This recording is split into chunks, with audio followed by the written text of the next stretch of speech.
इस कॉन्सेप्ट पर कम से कम 10 वैरायटी के सवाल बनते हैं। एक मैं आपको बता देता हूं, अगर दो संख्याओं का HCF H है तो संख्याएं HX और HY होंगी, लेकिन XY में कुछ भी कॉमन नहीं होगा, ये आपस में कोप्राइम होंगे और एलसीएम क्या आएगा इनका HXY। अगर मैं संख्याओं का रेशियो लेता हूं अनुपात, तो आप ये देखना मेरे प्यारे भाई HX HY में H कट जाएगा तो रेशियो क्या आएगा, यही X रेशियो Y ही रेशियो आएगा मेरे भाई।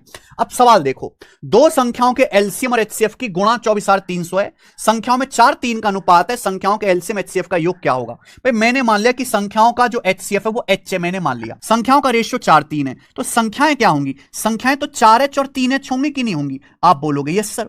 अब इनका एलसीएम क्या आएगा, 4-3 का 12H मेरे दोस्तों, इनका एलसीएम आ जाएगा। सवाल में पूछा है 12H + H 13H, क्योंकि एलसीएम और HCF का योग पूछा है तो 13 का मल्टीपल आएगा, ये भी चेक कर सकते हैं ऑप्शन से। सवाल में दिया एलसीएम HCF का गुणनफल, अब ये एलसीएम है ये HCF है, इनकी गुणा करके क्या आएगा जी 12H², ये आएगा बराबर 24,300।